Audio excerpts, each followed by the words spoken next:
Saturday, July 21, 1883.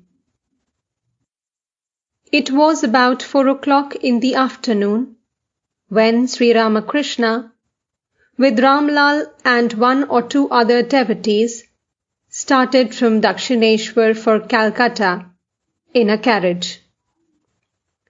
As the carriage passed the gate of the Kali temple, they met M, coming on foot with 4 mangoes in his hand. The carriage stopped, and M saluted the master. Sri Ramakrishna was going to visit some of his devotees in Calcutta. Master, to M, with a smile. Come with us. We are going to Adhar's house.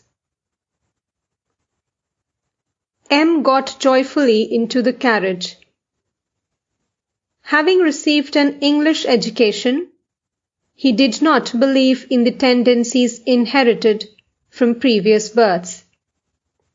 But he had admitted a few days before that it was on account of Adhar's good tendencies from past births that he showed such great devotion to the Master.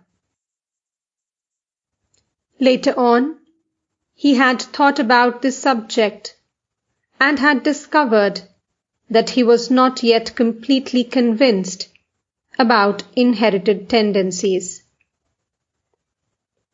He had come to Dakshineshwar that day to discuss the matter with Sri Ramakrishna. Master: Well, what do you think of Adhar? M: He has great yearning for God. Master: Adhar too speaks very highly of you. M remained silent a while, and then began to speak of past tendencies. M: I haven't much faith in rebirth and inherited tendencies. Will that in any way injure my devotion to God? Master: It is enough to believe that all is possible in God's creation. Never allow the thought to cross your mind that your ideas are the only true ones and that those of others are false. Then God will explain everything. What can a man understand of God's activities? The facets of God's creation are infinite. I do not try to understand God's actions at all. I have heard that everything is possible in God's creation, and I always bear that in mind. Therefore, I do not give a thought to the world, but meditate on God alone. Once Hanuman was asked, "What day of the lunar month this is?" Hanuman said, "I don't know anything about the day of the month, the position of the moon and stars, or any such things. I think of Ram alone."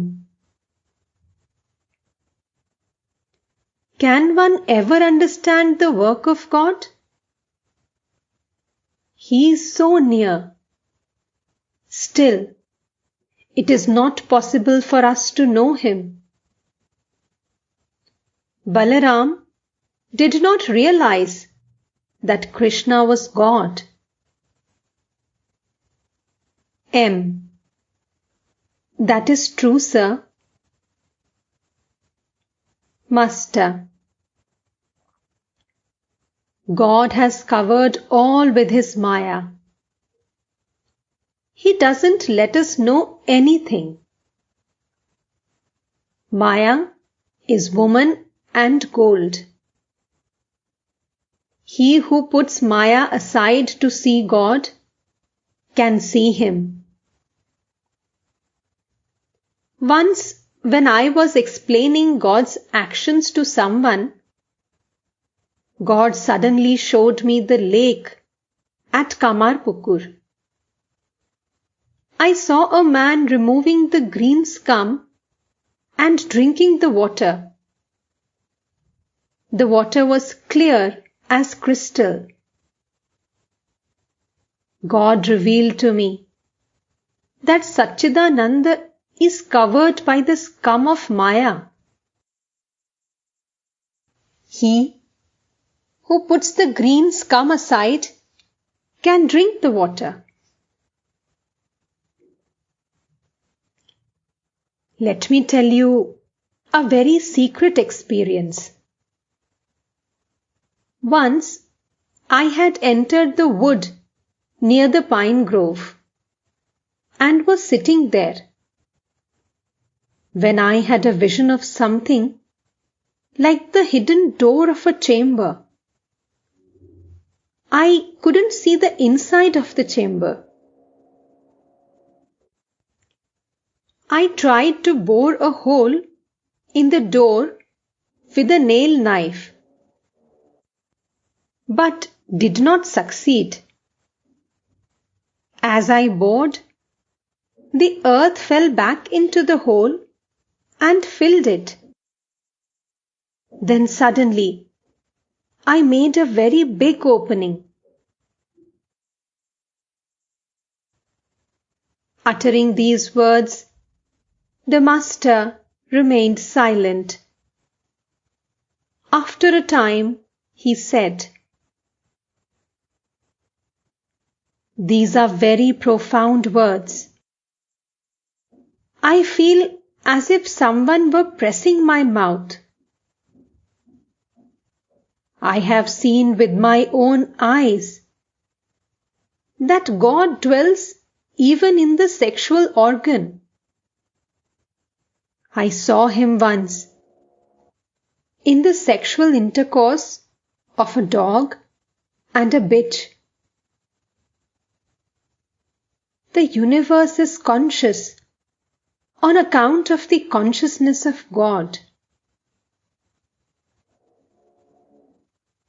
Sometimes I find that this consciousness wriggles about, as it were, even in small fish